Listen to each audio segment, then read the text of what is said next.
Somos Azol y Aloha, nuestro contacto el 0984-344-799. ¿De dónde viene el nombre de agricultura biogénica y cómo equilibrar una planta solo con nitrógeno?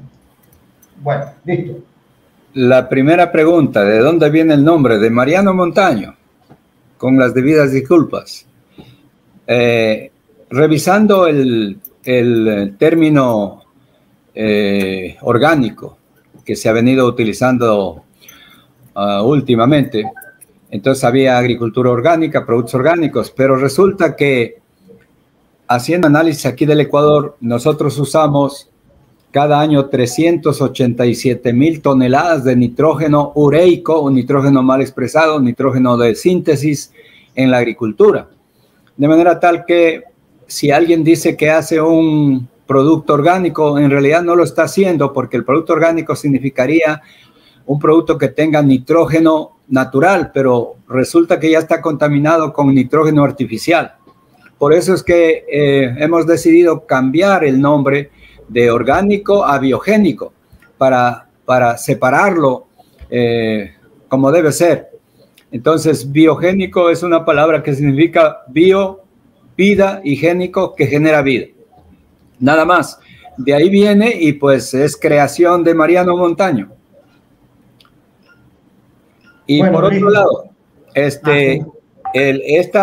como ya hemos de ver en esta presentación, la agricultura biogénica tiene como fundamento, como base, el nitrógeno bien expresado. Nuevamente, hay dos nitrógenos, el nitrógeno mal expresado, artificial, y el nitrógeno bien expresado, natural. Entonces, la agricultura biogénica tiene como base, tiene como insumo principal el nitrógeno bien expresado. Y de esa manera podemos hacer agricultura biogénica. Ahora, ¿cuánto de nitrógeno requiere una planta? Pues también lo vamos a comentar a lo largo de esta presentación, ¿sí?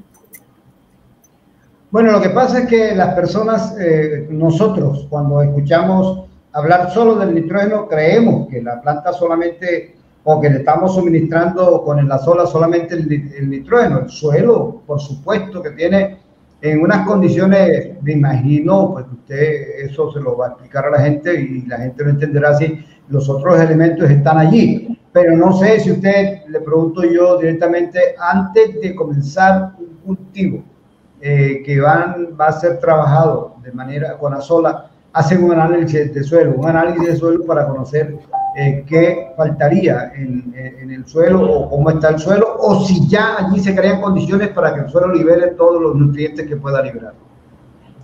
La trofobiosis, su especialidad, querido Santander, es algo que se produce naturalmente cuando hay los elementos necesarios y elementos bien expresados, por decirlo así. Nada más.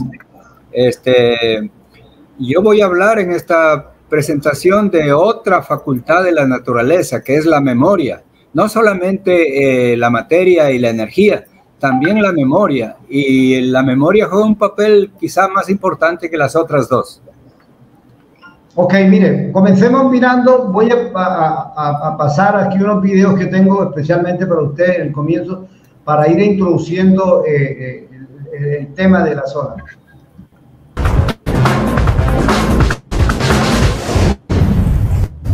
Esto es Azola. Esto es una bendición de Dios. Este es un abono natural alternativo a los abonos artificiales, químicos que utilizamos en la agricultura. Bueno, está un poquito bajito, ¿cierto? Pero usted nos va a explicar, doctor Montaño, eso que está ahí, que esos estanques son, usted puede explicar y puede decirnos un poco más describiendo qué es la Azola como tal. Claro, esos estanques son unos estanques donde se ha cultivado Azola. Azola es un helecho acuático flotante. Cuando uno dice Azola, se lo dice así rápidamente, pero la Azola siempre está acompañada y vive en simbiosis con una bacteria llamada Navaena. Entonces, si uno quisiera decirlo como es, este sistema es un sistema simbiótico compuesto por azola y anabaena. Entonces, el azola le produce, es el hospedero, y la anabaena es el hospedante de ahí de ese sistema. Entonces, en ese sistema, el azola está regida por el ciclo de la fotosíntesis.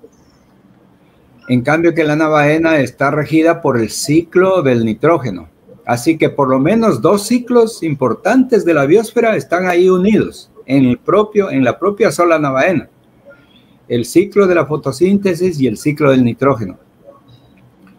Entonces, cuando vemos a la anabaena dentro de las cavernas, cuando se corta una hoja, pues en el anterior foto lo veíamos solamente un haz, pero si ustedes miran aquí, aquí está todo un conjunto todo el conjunto de anabaena que encontramos allí cuando le hicimos un examen microscópico hace ya algunos años aquí en mi compañía, Ciaple.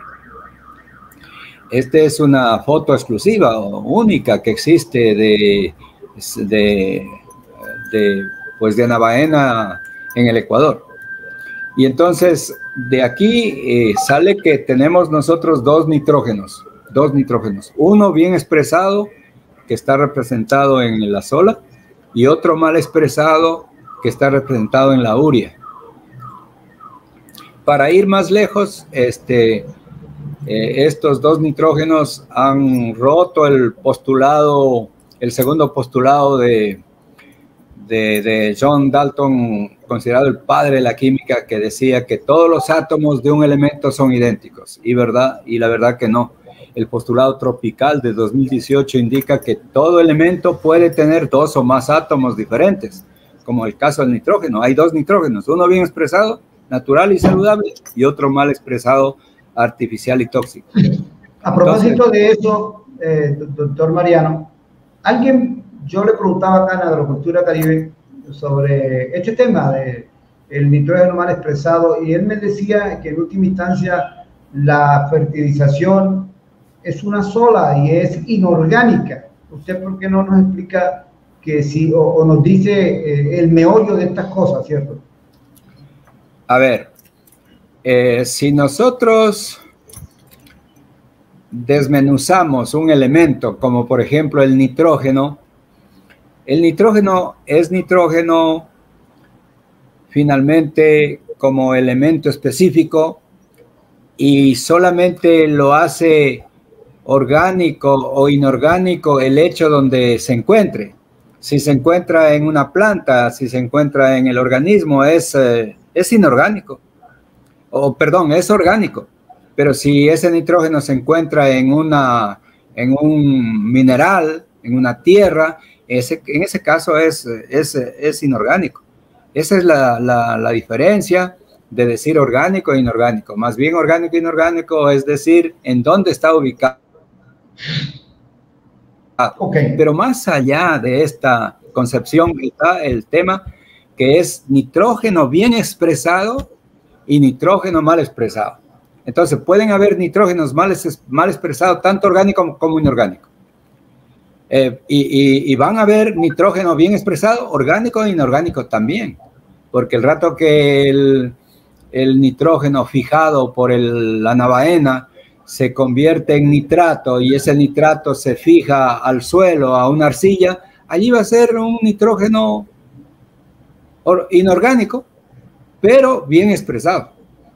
A eso yo más le doy importancia al tema bien expresado, mal expresado, porque a la final el nitrógeno mal expresado es el que nos está llevando a la situación de enfermedades y de problemas en nuestra actual civilización. Y para hacerle frente a esto y para revertir esta situación, contamos ahora con nitrógeno bien expresado que lo produce la azola.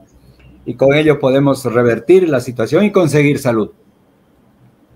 Indudablemente, mire, yo leía en un libro del doctor Colin Campbell, creo que era ese el libro, donde él explicaba el tema del nitrógeno y de la formación de las proteínas, y decía que la proteína era como un collar de esos que uno tenía multicolor, que a usted le regalaban un collar de esos multicolores, cada cuenta era de un color específico, y si a usted se le perdía, y cada cuenta diríamos que era un aminoácido, ¿no? Y el collar como tal, una proteína. Si en un momento dado usted se le perdía una cuentecita de color rojo, un rojo subido, y usted le colocaba un rojo distinto, no armónicamente no va a ser lo mismo. Y la proteína no se cierra totalmente, porque ese tema en términos bioquímicos, biológicos, usted no nos puede explicar, y para que nos quede un poco más claro cuál es el tema de la proteína mal plegada. En realidad, ¿quién ha estado al frente del tema de las proteínas mal plegadas? Es el doctor Dobson, ya muerto hace 2 años, de la Universidad de Cambridge. La Universidad de Cambridge ha estado analizando ya más de 20 años el tema de las proteínas y encuentra que las proteínas son o bien plegadas o mal plegadas. Y encuentra además que las proteínas mal plegadas son el origen de todas las enfermedades, digamos las peores: cáncer, diabetes, Alzheimer, Parkinson, etc. Entonces, esas enfermedades son debidas a las proteínas, a que el cuerpo tiene más o menos proteínas mal plegadas. No hay mucha información al respecto. Tengo 2 artículos nada más. En el uno se indica que si se hace un análisis del tejido de un cuerpo humano de cualquiera en el planeta, en promedio sale 80% de proteínas mal plegadas en la actualidad y 20% no más de proteínas bien plegadas. Entonces, la conjetura que tenemos es que las proteínas son mal plegadas debido al nitrógeno mal expresado, y las proteínas son bien plegadas debido al nitrógeno bien expresado. Entonces, ahora con la agricultura biogénica, lo que pretendemos es que las proteínas que tengamos finalmente en nuestro cuerpo sean proteínas bien plegadas y por lo tanto que gocemos de salud. Vamos a mirar a propósito, mientras usted reordena su presentación, este video.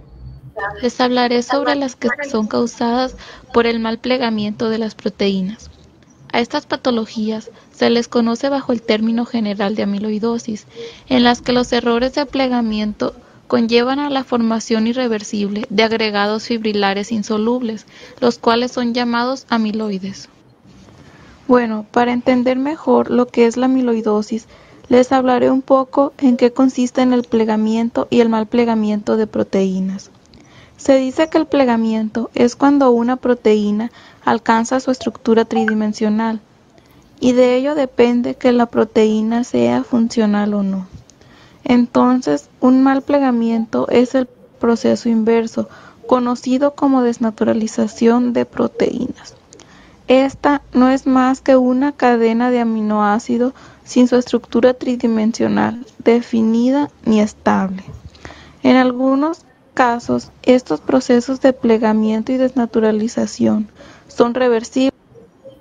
Bueno, digamos, doctor Mariano Montaño, es como si hubiera tomado este video para que usted realmente afiance el concepto.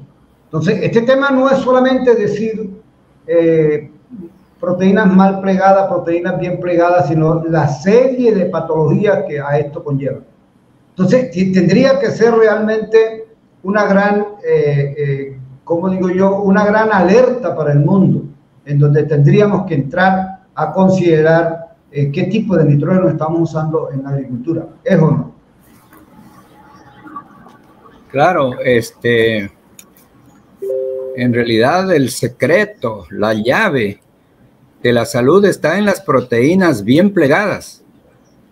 Y ya el tema proteínas mal plegadas y enfermedad está absolutamente demostrado, extensamente y profundamente demostrado por la ciencia, que ha sido capitaneada por la Universidad de Cambridge.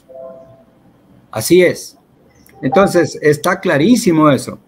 Y decir come sano, vive sano, todo eso con los productos que estoy viendo ahí en la propaganda de los auspiciadores, es verdad, pero solamente vale decir que para comer sano hay que comer productos biogénicos.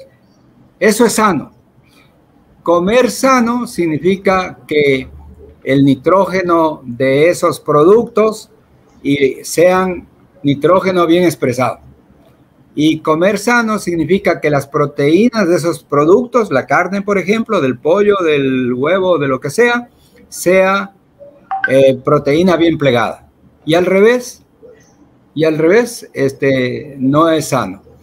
Y de esa manera, si se come sano, se vive sano. Y entonces está la agricultura biogénica. Yo lo he dicho y lo hemos repetido, y ayer hablando con Richard Intriago acá en este programa, hablábamos sobre eso, que el mundo está abocado a la necesidad de tener una alimentación sana, no necesariamente en la escogencia de los alimentos como tal, sino que estos alimentos provengan de una fuente confiable, una fuente de producción orgánica. Entonces ya el tema de qué tipo de alimento como ya es otra cosa, pero qué clase de alimento como, el alimento si está contaminado o no, en fin, hay mil cosas, pero la alimentación y la agricultura y la agronomía en este caso está llamada a liderar procesos propiamente de salud. Hay 7 clases o especies de azolas en el mundo. Aquí en el Ecuador tenemos 4. De esas 4, la que yo estoy fomentando es la azola caroliniana. Pero todas las azolas tienen la misma morfología, las mismas características en definitiva. Y están regadas en todo el mundo. Bueno, Gustavo Valenzuela nos dice, excelente, estamos en el camino. Yo produzco humus de lombriz y biofertilizantes mineralizados en el Valle de Santo Domingo, Baja California, en el sur de México. ¿Qué podría, se me ocurre para satisfacer algunas curiosidades de algunas personas, que es importante y de ahí es donde surge el conocimiento y el desarrollo? Cuando usted aplica azola, también podría aplicarle este tipo de fertilizantes orgánicos, biofertilizantes, humus, cualquier otra cosa. ¿Es compatible eso? ¿Lo han hecho alguna vez? Y para mirar hasta dónde podemos potenciar los resultados en el cultivo del arroz. Lo está haciendo cada día aquí, a la cabeza de todo este desarrollo, Hugo Viteri en Puerto Viejo. Creo que estuvimos por allí, Santander. Sí, señor. Él sigue trabajando en eso y ahora ha ennoblecido sus abonos biogénicos con azola. Él también tiene una lumbricultura, pero excelente, agrandada, con azola. Lo dice él cada momento. Quiere decir que los resultados son mucho mejores. Son mucho mejores, se ennoblecen, se potencian, es una barbaridad. Yo creo que el amigo de Baja California valdría que se comunique con Hugo Viteri, pues yo le propondré, yo le puedo compartir el número telefónico. Bueno, en Costa Rica tenemos también una persona muy interesante que es Álvaro Carmona, un colega. Saludo desde Costa Rica, mi estimado amigo Santander Pertú, excelente tema. Ya usted también lo conoce a él, usted lo puso en contacto con él, ¿no? Sí. Alberto Barrera, desde Veracruz, en México, un saludo por él. Alberto Barrera, Alberto Lorenzo Navarrete, saludos Santander, desde Ecuador. Y nos dice, total sintonía, excelente programa de difusión agropecuaria. Gerardo Gustavo, los orines de los seres vivos contienen qué tipo de nitrógeno, doctor? Perdóname, de nuevo, los seres vivos. Los orines. ¿Los qué? Orines. Ah, los orines son un resultado ya de desarrollo, de reacción del nitrógeno. Entonces, el amoníaco, el nitrato, el nitrito que sale allí, si es que la persona ha ingerido productos biogénicos, esos orines van a salir con nitrógeno bien expresado. Al contrario, si está sirviéndose productos comerciales, de la agricultura comercial, lo que le va a estar saliendo es un nitrógeno mal expresado ahí en los orines. Ok. Una pregunta de Nicolás Benedetti. Doctor Mariano, ¿qué sucede cuando la sola tiende a ponerse rojiza?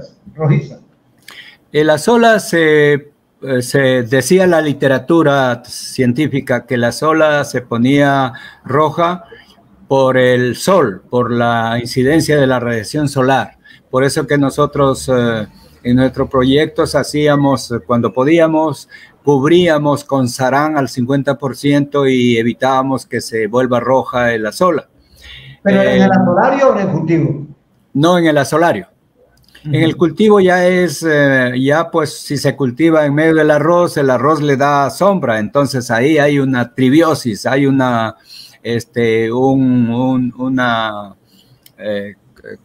coherencia entre la sola, la navaena y el arroz.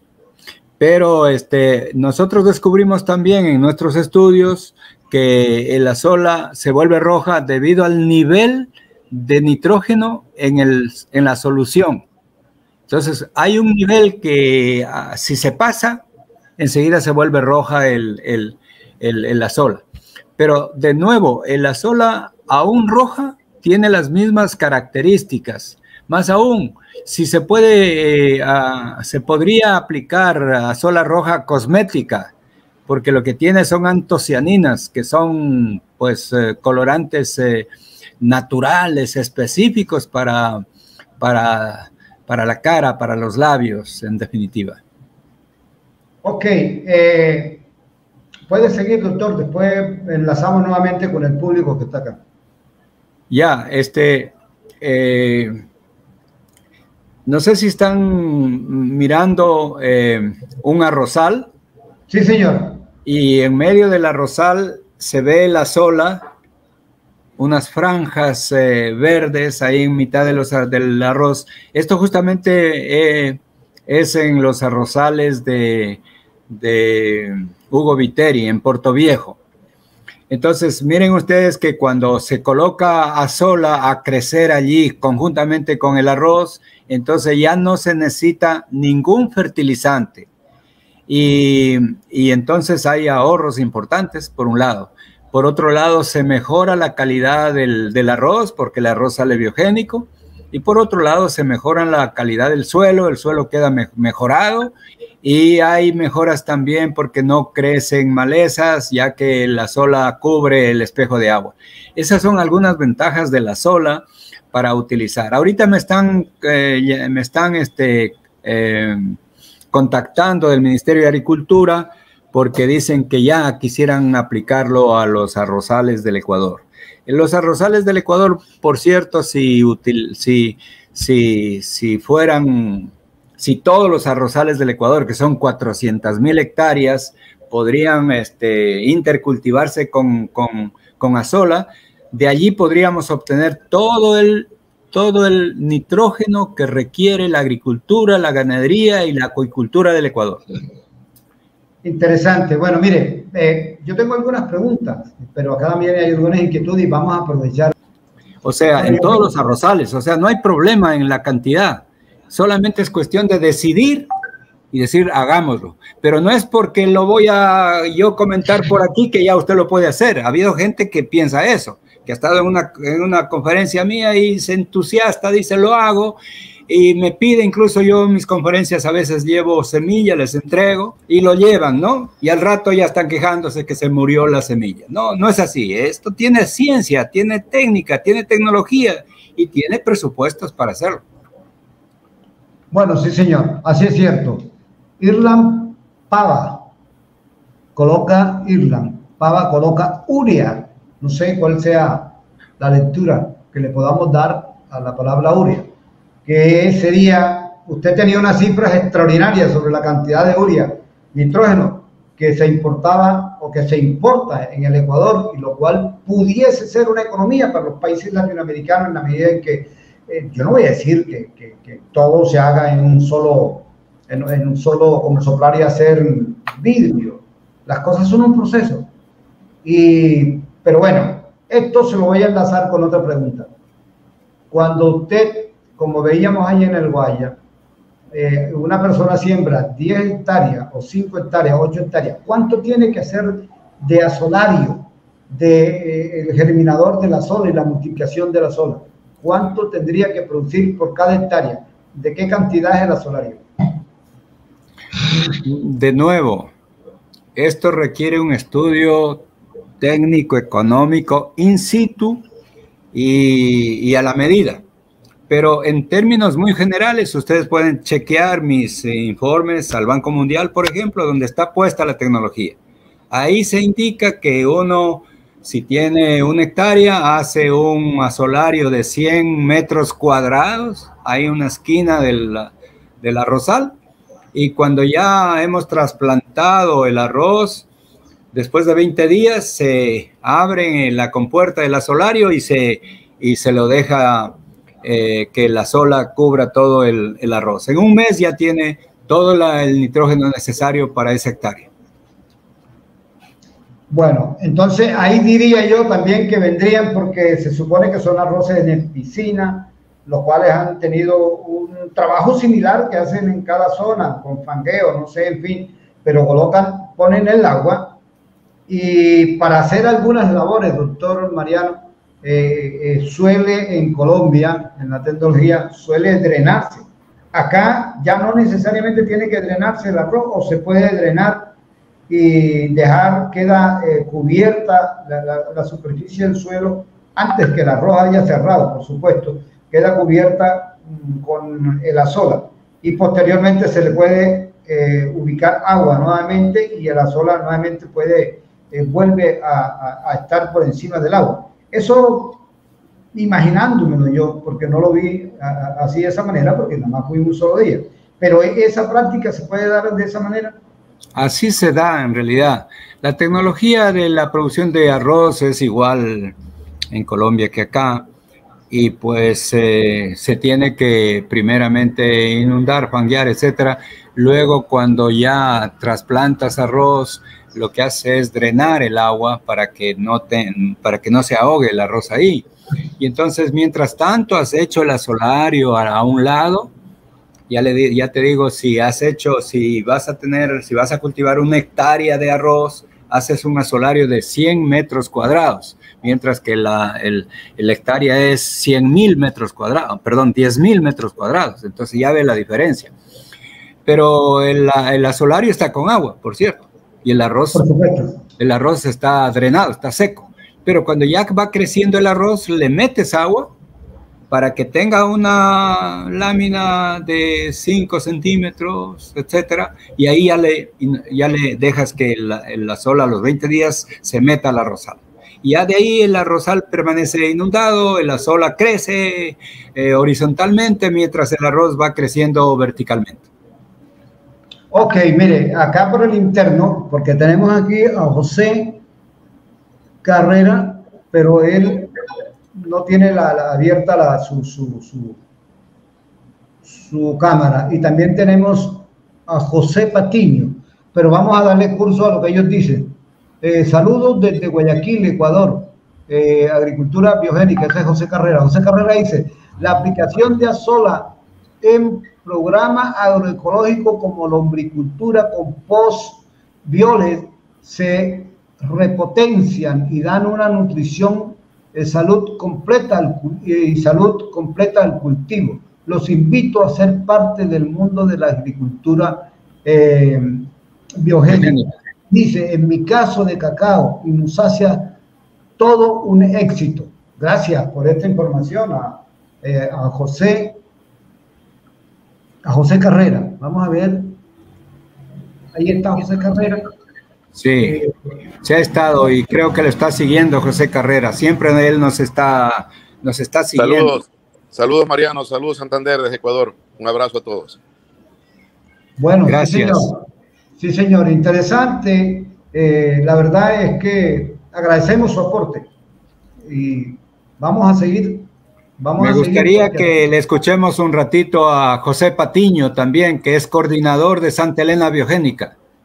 Bueno, pero José Carrera, aparte del saludo, ¿cuál es la experiencia suya con el Azola y con los abonos orgánicos y otro tipo de elementos, de herramientas que usted usa allí? ¿Por qué no nos explica un poquitico para que la gente amplíe su información?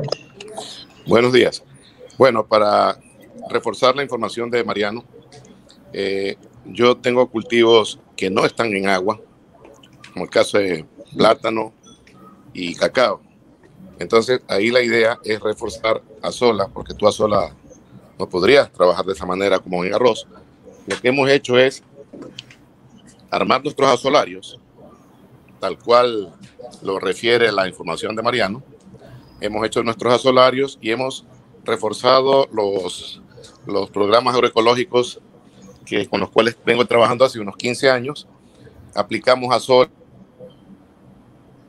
a los lombrices, aplicamos Azola al compost, que son desechos de cacao, de cáscara de cacao y de tallos de banano, de musáceas.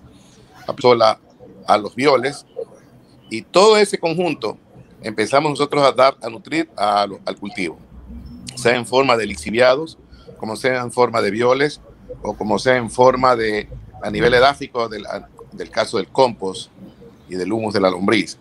Entonces, con eso nosotros estamos llegando a la cantidad de nutrientes que necesita un cultivo para que sea comercial. Una cosa es tener un bonito cultivo, un bonito follaje, pero otra cosa es tener una carga de frutas de cosecha que sea rentable. Entonces, con eso, en cultivos que no son acuáticos, logramos llegar a la cantidad de nutrientes que requiere cada uno de los cultivos.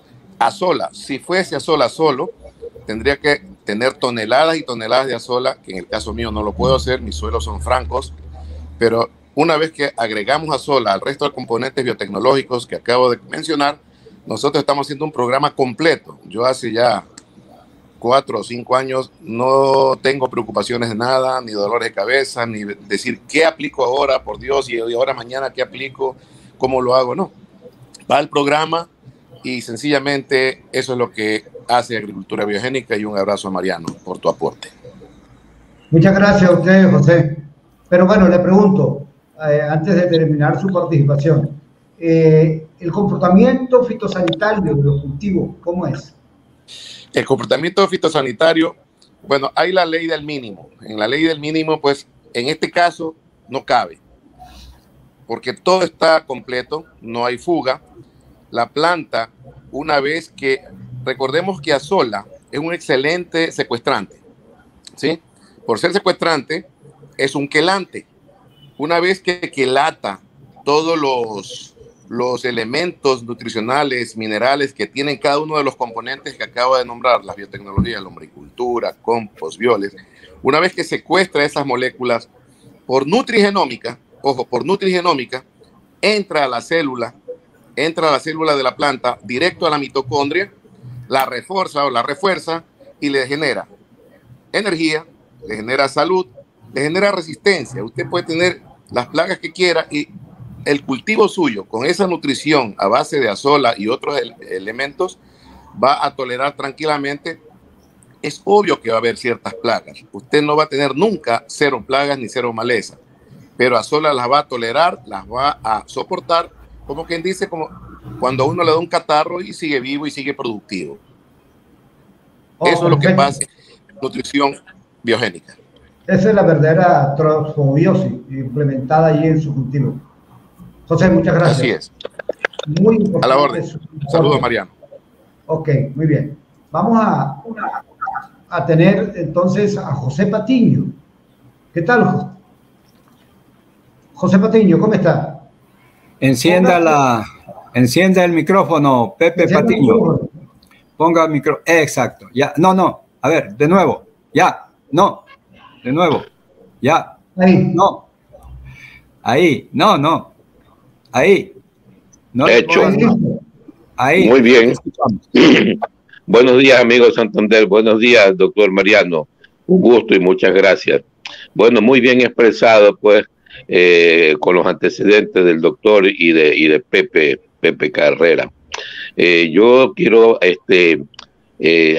señalar el asunto tal vez no tanto del aspecto comercial de los cultivos intensivos, sino más bien la posibilidad de que en terrenos en donde no son inundables, en donde no sembramos arroz, podemos tener nosotros una alternativa en el suelo bajo nivel. Podemos hacer una platabanda, un hueco revestido de plástico de 10 por 10 y nosotros tenemos ahí un asolario en cada finca. Si no se puede hacer de 10 por 10, lo podemos hacer de 2 metros por 1 o de 1 por 1 de acuerdo al tamaño de la finca, con guadúa. Usted sabe pues que en Colombia y en Ecuador nuestra guadúa angustifolia es endémica y la tenemos para tirar hasta para arriba. Entonces, de esa manera, nosotros tenemos una bendición en cada finca. ¿Por qué? Porque justamente se liberaría al pequeño cafetero, al pequeño ganadero, justamente del grillete de consumir todo importado, como son los fertilizantes petrolizados.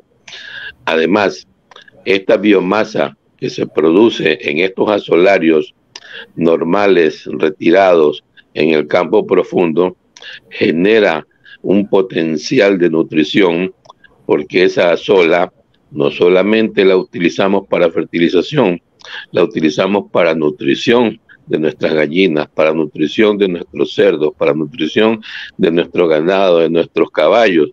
Entonces, realmente es una redención, es una reivindicación del campo que durante 50 años ha venido siendo asolado y destruido justamente por este tipo de importaciones que han afectado, han acidificado, han destruido los suelos.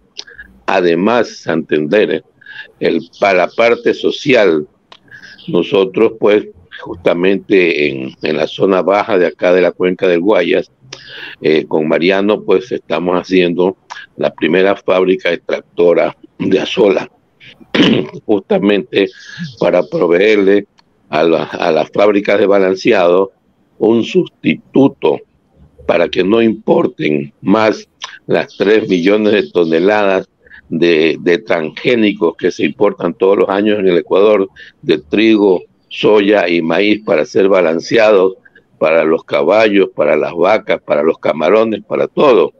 Entonces nosotros intentamos que hacer también pues una disminución del egreso de divisas de nuestro país y de los países pues que adquieran y entiendan que el mensaje que tenemos nosotros a través de nuestro líder, el doctor Mariano, es justamente devolverle al campo su viejo esplendor. Gracias, Santander. Mire, una pregunta para todos, aquí para no dejarla colgada. Ramón Rojo, nuestro gran amigo suyo también, doctor Mariano, pregunta, ¿cuánto nitrógeno proporciona por tonelada de azola? Y también Dagoberto González Cordero, por favor, comente cuánto aporta realmente de nitrógeno la azola. No lo han mencionado, únicamente han hablado de las bondades, más no de su contenido mineral. Entonces, tratemos de responder esa inquietud y seguiremos adelante con otro tipo de consideraciones que hay acá. Con mucho gusto. El azola seca, más bien, la producción de azola es 40 toneladas de azola seca por hectárea por año. Y luego el 5% de esa azola seca es nitrógeno. Con eso ya tiene el valor del nitrógeno que puede contener, que puede cosecharse o obtenerse en una hectárea en un año. Por otro lado, si se multiplica el valor de nitrógeno por 6,25, obtengo la cantidad de proteínas. Y con esos datos es que estamos trabajando para hacer una planta, como lo ha dicho Pepe Patiño, que se va a instalar ya, Dios mediante, el próximo mes aquí en el Guayas, para procesar azola, para industrializar el azola y para hacer un cambio extraordinario, único en el país y que será copiado en todo el mundo. Muy excelente noticia, doctor Montaño. Aquí Alberto Lorenzo Navarrete Fuentes dice: felicitaciones, doctor Montaño, por sus investigaciones. Actualmente se está utilizando la bacteria, Mycobacteria symbioticum, para la obtención del nitrógeno atmosférico, rociando en los cultivos que eficiencia en atrapar nitrógeno atmosférico. ¿Tiene en la actualidad que me podría decir al respecto, doctor Mariano? Claro. Aquí en la presentación mismo, si la podemos ver, bueno, más adelante la podemos ver, doctor Mariano. Sí, lo vamos a ver esta parte. O sea, voy a hablar de la minería abierta en el cielo, que es justamente obtener nitrógeno del cielo, del aire. ¿Cuánto obtenemos? Lo que hemos calculado hace un momentito. Bueno, pero aquí Agrícola Mi Casita dice: saludos Santander y doctor Mariano de Rolanillo, Valle del Cauca, Colombia. Extraordinario programa. Mil gracias por compartir conocimientos para avanzar en la implementación de modelos de producción ecológica. Ya Ramón Rojo lo había hablado. Diego Fernando Pereira: saludos Mariano y Santander de Invadura, en el Ecuador. La urea tiene incidencias negativas en el suelo. En caso de serlo, ¿cuáles son los efectos? Muchas incidencias negativas, por cierto, en el suelo y luego en la salud humana, como ya lo he dicho. La urea acidifica los suelos, los vuelve estériles, se compactan los suelos demasiado, se vuelve la estructura del suelo diferente. A mí me lo han contado llorando gente que ha usado urea por mucho tiempo en sus fincas y que luego están en este problema en la actualidad y piden que se pueda remediar esto con azola. Podemos hacerlo, por cierto, sí podemos hacerlo. Esos son los problemas de la urea. Otro problema de la urea es que el nitrógeno que tiene la urea es un nitrógeno mal expresado a nivel cuántico, es decir, que la expresión del nitrógeno ahí, el momento en que se está manifestando para hacer una reacción, para formar una proteína, para formar un aminoácido, lo hace de tal manera que quedan mal plegados esas proteínas y mal plegados esos aminoácidos, y eso perjudica la salud. Por eso tenemos todas las enfermedades, según la Universidad de Cambridge. Todas las enfermedades del ser humano se deben a las proteínas mal plegadas, pero las proteínas mal plegadas es debido al nitrógeno mal expresado de fertilizantes artificiales como la urea. Se cerró su micrófono, doctor. Ok, ya está bien ahí. Fabio Aristizábal, desde Caicedonia, en el Valle del Cauca, me dice: buenos días y afectuoso saludo, excelente programa. Diego Fernando Pereira: saludos José, un saludo cordial desde Invadura. Oscar Cerda: buenos días, ¿esa es una técnica solo para cultivos inundados o puede ser por cualquier cultivo? Ya le explicó José Carrera y José Patiño, explicaron de que ellos tienen cultivos, o José Carrera tiene cultivos que, como cacao, como otros cultivos que son musáceas, etcétera, que no son de agua y también las trabaja de una manera muy excelente. Aquí dice Roberto González Tordero: ¿cómo poder entender el uso de la sola en los huertos o cultivos donde se establecen en zonas áridas, semidesérticas, en la región de Chihuahua, México, donde el aporte hídrico es vía pozos profundos de 200 a 300 metros de profundidad y donde la limitante más fuerte es la escasez de agua para el aporte hídrico, por ejemplo, en cultivos como nogal, maíz, algodón, manzano, cebolla, chile, alfalfa. Bueno, ahí tiene un escenario macro, ¿no? Para establecer la sola, doctor. Claro, por cierto, justamente ayer y anteayer que estuve en mi provincia, Loja, del Ecuador, ahí hay zonas que son áridas, que son secas. Justamente hay una mancomunidad de municipios que forman, que conforman un programa del bosque seco. Y entonces allí también están introduciendo azola con buen resultado. Claro, en ojos de agua muy pequeños comienzan a reproducir azola y a hacer uso para los cultivos. Están haciendo unos desarrollos especiales como el tema de la cosecha de agua. Es una novedad que la escuché ayer allá de gente que lo está trabajando en el sitio, que lo está haciendo.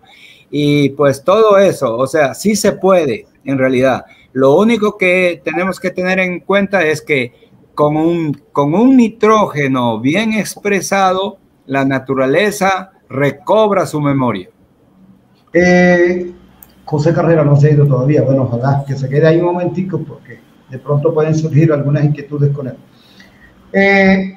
Para que sigamos trabajando su presentación, vamos a evacuar aquí. Manuel Osvaldo Aguilar Jiménez, me está viendo en Puebla. Miguel Ángel Cabanilla, en Quevedo, ahí en el Ecuador, vecino suyo. Robinson Mendoza González, en el departamento de Córdoba, sí señor. Hernán Rodríguez nos dice, ¿cómo cultivar azola para fincas grandes? De la misma manera como se cultiva para 1 hectárea, se cultiva para las 400,000 hectáreas que, por ejemplo, tenemos en el Ecuador. Solo es cuestión de decidirlo, hacerlo. Ok, entonces yo creo que eso está claro ahí. Diego A. Vanega, ¿nos puede indicar cómo utilizar la sola en los diferentes cultivos, como en las mosáceas, cítricos y huertos? Gracias. Pues. Claro, eso sería un curso específico con un libro bien grueso para cada una, pero estamos haciendo en Loja, por ejemplo, maíz biogénico, se está haciendo frutas biogénicas, se están haciendo yuca biogénica, se está haciendo legumbres biogénicas, todo eso se está haciendo, café biogénico y así por el estilo. Eso no es arroz, fíjese, lo están haciendo con pequeños desarrollos de piscinas de azola allí y con eso trabajan, utilizan la biomasa como abono y también utilizan el agua, que lo llamamos nitragua agrícola, para fumigar, para rociar el follaje de las plantas, y también se utiliza esa nitragua para que beban los animalitos. Y de esa manera ya tenemos, por ejemplo, pollos, gallinas biogénicas y tenemos huevos biogénicos. Esta mañana me he servido un desayuno con una torta de huevos biogénicos que justamente me entregaron ayer en Loja. Ok, mire, vamos a evacuar aquí porque hay personas como Gerardo Valdera que está reclamando su presentación realmente. Entonces, quiero saludar también a Oscar Cerda, Gerardo Valdera, Guillermo Franco, a Jairo Chimá desde Valledupar. Un saludo cordial para Santander Pertú Bolaño y para el doctor Mariano. Luis Alberto Spierk saluda desde Brasil. Gracias, Santander, doctor Mariano, y a todos. Entonces, sí, sigamos con su presentación, doctor Mariano, para que respondamos algunas preguntas ahí que están planteadas. Sin embargo, yo lo que estoy viendo aquí es que nuevamente se salió usted de la presentación. No, ahí está. Bueno, puede seguir, doctor Mariano. Ya, mire, me gustaría que estén viendo esta foto de agricultura biogénica, donde se presenta azola ahí arriba en la mitad cosechándose. se presenta Azola ahí arriba a la izquierda en medio de un arrozal, se presenta Azola en un tendal para secarla, y más abajo se presenta en la mitad, al lado izquierdo, Azola inoculándose, llevándose a un arrozal.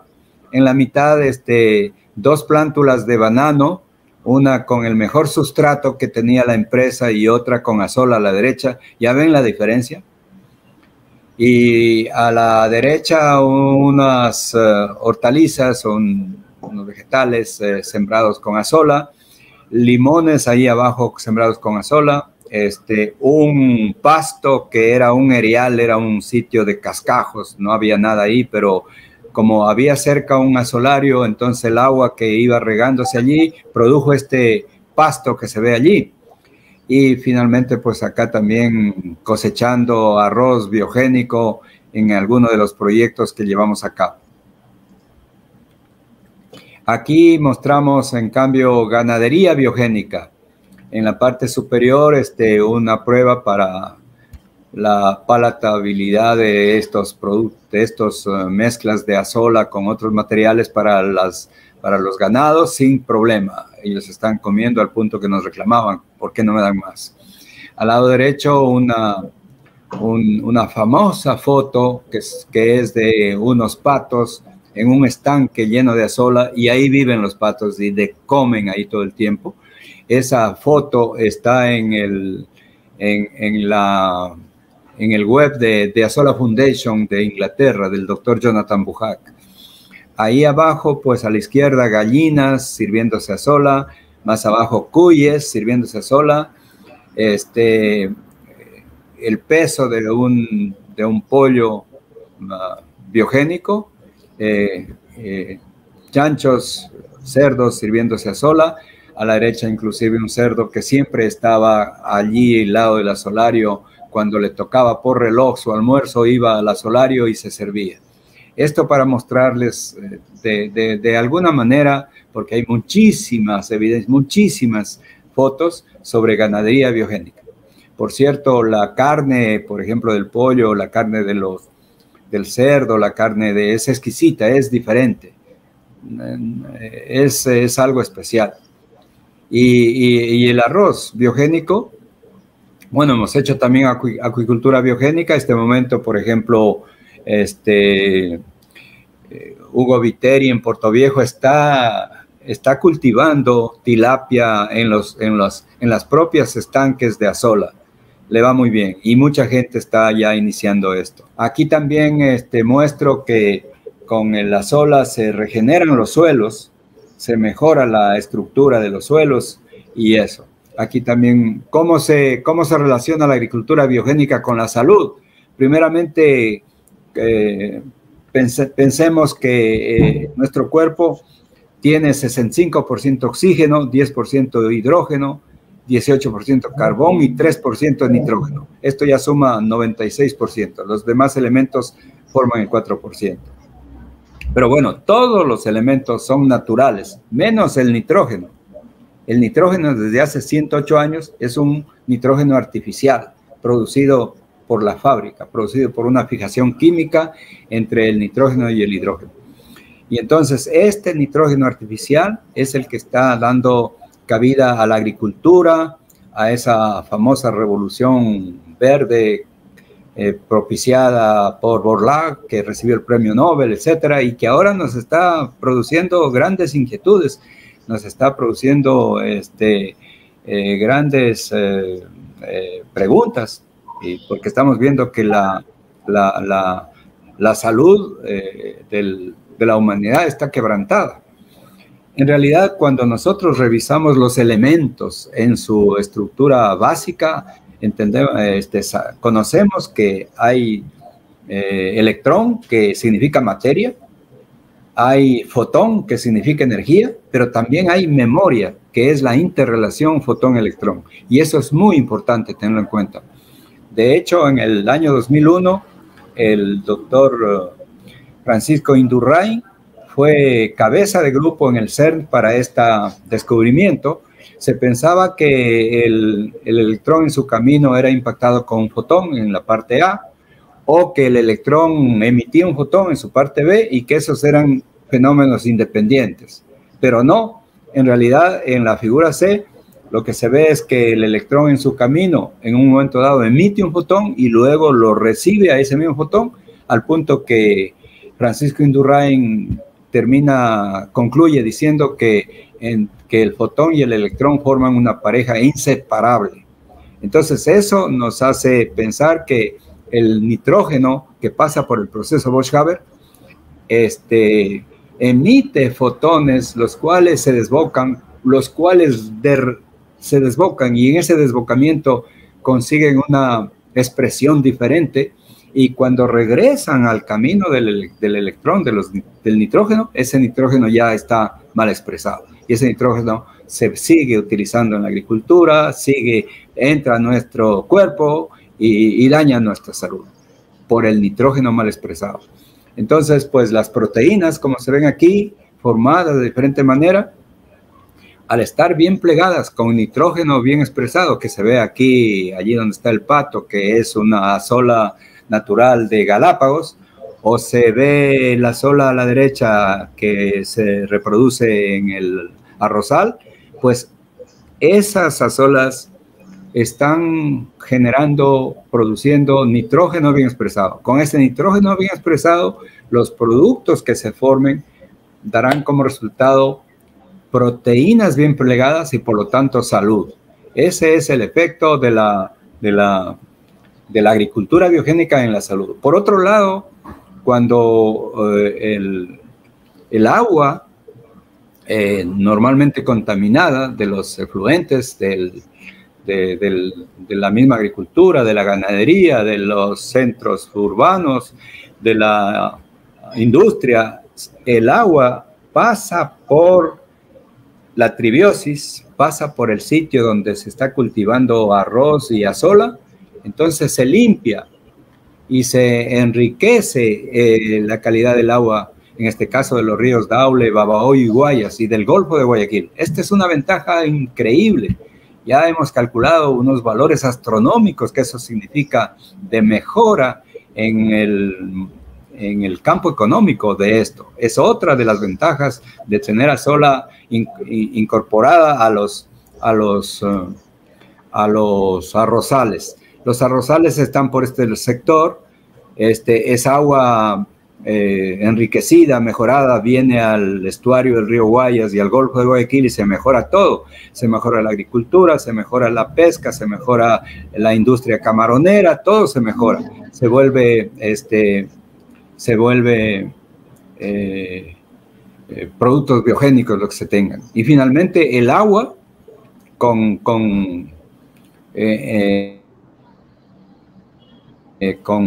producida en el campo de la azola, lo llamamos nitragua. Hemos hecho un análisis en el microscopio electrónico y tenemos una figura muy especial del agua aquí, como ustedes la ven, y que nos sirve para decir que esa es nitragua, en definitiva. También un material que lo podemos utilizar en la agricultura, en este caso es nitragua agrícola, como bebedero de los animales, y también como nitragua potable para consumo humano, como lo estamos nosotros ya produciendo a pequeña escala. Estamos nosotros expandiendo esta idea de usar la azola, de cultivarla. Lo que estamos viendo aquí, por ejemplo, es un sitio donde han comenzado a cultivar azola para usarlo en arroz aquí y maíz, que lo tiene del otro lado. Lo importante también aquí es cómo se está integrando la familia. Aquí ven un jovencito que pues en vez de estar en otras cosas está aquí y está con un catedrático que está jubilado ya, catedrático universitario, pero metido en esto. O sea, estamos avanzando. Se producen... Aquí se está viendo que los pollitos se sirven azola, aquí está la azola, y de esa manera se obtienen pollos biogénicos. Esto es lo que les podría decir, ¿no? Este es el desarrollo que estamos haciendo aquí para industrializar el azola. Si notan que aquí tenemos casi media hectárea de azola, estamos haciendo una evaluación de la producción. Aquí está el capitán Eliezer Rivera, que siempre nos acompaña. Estamos haciendo la evaluación del trabajo. Apenas terminemos esta conferencia para irnos allá y ver cómo se avanza, hacer mediciones, en fin, avanzar. La filiculoides, por ejemplo, es una azola que en muchos lugares se habla. Hay muchos papers. Ustedes entren al Google Scholar y verán que hay muchísimos papers y de todas las especies de azola. Pues, yo tengo experiencia en azola caroliniana, pero pues si tengo oportunidad de encontrar otra azola en México, seguramente la azola mexicana, porque justamente esa desde los aztecas ya existía. Entonces, esa azola mexicana la cultivaremos con estas mismas técnicas de la azola caroliniana de aquí. Ok, fabuloso, fabuloso, realmente, pues no sé si hay otra inquietud. Yolanda Manrique lo está viendo en el programa. Ella es, Yolanda, una profesora interesada en estos temas de agricultura y de producción limpia en Boyacá, el departamento de Boyacá, en Colombia. En todos los climas se puede cultivar. Aquí en el Ecuador encontramos azola desde el nivel del mar hasta 4.500 metros sobre el nivel del mar, en la sierra. En todos esos pisos climáticos se da azola y se lo puede cultivar. Luis Alberto Spierk dice, muchas gracias. Es que vivo en clima subtropical. Bueno, por supuesto que también. Fabio Aristizábal, los aztecas se alimentan con espirulina, cosechado en el lago Texcoco por siglos. Sí. Gerardo Valdera dice sí. ¿A cuál le dice sí? Al comentario de Fabio Aristizábal. Bueno, muchas gracias, doctor Mariano. Me gustaría contar con el contacto de Gerardo Valderas, para comunicarme. Él está ahí en Ecuador. En Ecuador, muy bien, muy bien. Pero de todas maneras yo se lo suministro. Alguna cosa yo le pongo en contacto. Claro que sí. Aquí está José Carrera. Un último comentario que tenga para los que tienen cultivos secados, cultivos... Claro, no, sí. Veo que hay algunas preguntas de algunos foristas ahí en el chat. Para quienes no tienen cultivos acuáticos, como arroz, por ejemplo, pudieran tranquilamente elaborar asolarios, tal cual los dijo el ingeniero Pepe Patiño, asolarios de 10 metros de largo por 2 metros de ancho, con caña guadúa o enterrados inclusive, puesto plástico, los que tuvieran sillosos pueden tranquilamente hacerlos, cavar, compactar un poco el suelo y aplicar agua y el azola sencillamente. Con eso van a tener nitragua en 30 o 45 días. Nitragua es un agua con todos los componentes que azola ha extraído de la atmósfera, ha fijado en su simbionte y el exceso lo manda al agua. Esa agua tiene medio miligramo de nitrógeno puro por litro. Entonces aquí dependerá de la cantidad de terreno y la cantidad del hueco que van a tener ahí para que ustedes puedan utilizar esa agua, sea vía fertirriego, como sea también vía fumigación, aplicaciones foliares. A eso le pueden sumar los lixiviados de los compost, los lixiviados de la lombricultura, y van a generar un programa nutricional excelente para los cultivos que no son acuáticos. Ese era más o menos el aporte mío, Santander. Bueno, yo hago una pregunta. Cuando hablaba con el doctor Montaño, allá en su apartamento en Guayaquil, ahí él expresaba en ese tablero que tiene allá en el fondo, que el azola podía fijar metales pesados. A mí me quedaba la inquietud de que si fija un metal pesado el azola, ¿qué hacer entonces con esa biomasa? Es decir, metales pesados del agua. para purificar el agua, hacerla potable para acueductos o para la bebida, etcétera, como sea.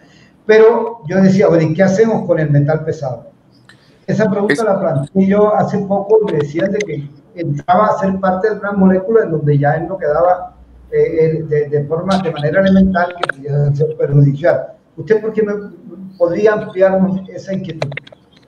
En el caso de cacao, que tenemos el problema mundial con el tema del cadmio, lo que yo he hecho para minimizar la preocupación tuya, Santander, es he elaborado una albarrada, un hueco de 1,5 metros de profundidad por 15 de ancho y 20 de largo, en donde he puesto yo una geomembrana de 300 micras, de 300 micras, perdón, y allí he puesto sustrato de lombrices, humus de lombriz. Ahí he puesto el compost que genero en mi propia finca, ¿verdad? Ahí he puesto también dioles con microorganismos. Entonces, lo que le estoy dando yo de nutrir a la sola, más del nitrógeno que lo capta del aire, estoy dándole de nutrir todos los elementos minerales que requiere mi cultivo en este caso.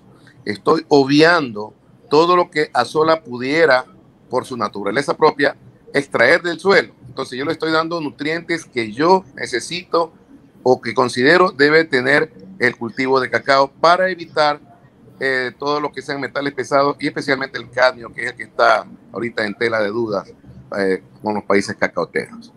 Es mi aporte. Interesante. La verdad es que, José, usted va a quedar aquí como comprometido con nosotros para un programa, para que hablemos de cultivos de secano y otros aspectos de experiencia que usted haya tenido con el Azola. Que la Azola tiene la propiedad de quelar metales. Eso es impresionante. Y yo diría que, dado que la Azola en verdad tiene esa propiedad, no debemos preocuparnos mucho. Por cierto, lo que está haciendo Pepe Carrera ya es muy exquisito. La geomembrana abajo y luego sustratos a la medida. Taylor substratos sería. Entonces, es ya una cosa exquisita. Pero el Azola, si estuviera en un sitio contaminado, por ejemplo, contaminado con mercurio, en sitios donde viene de los relaves de las minas de oro, si estuviera contaminado, el Azola tiene la capacidad de quelar el mercurio y volverlo no agresivo. Lo mismo puede ocurrir con el cadmio. O sea, ahí hay cosas importantísimas de la Azola. Y ese justamente es el premio Nobel de este año de química. Está diciendo los premios Nobel que hay unas reacciones especiales que se producen con microorganismos y que se producen con aminoácidos específicos. Pues el Azola lo está haciendo todo el tiempo. Lo que descubrieron los premios Nobel de este año, el Azola lo está haciendo todo el tiempo, humildemente, pero elegantemente. Bueno, muchas gracias nuevamente. Muchísimas gracias por difundir esto. Creo que como lo llama José Carrera, este apostolado no tiene que terminar. Vamos adelante por el bien de la humanidad y también por los agricultores. Recordemos que para el bien de todos, primero los agricultores.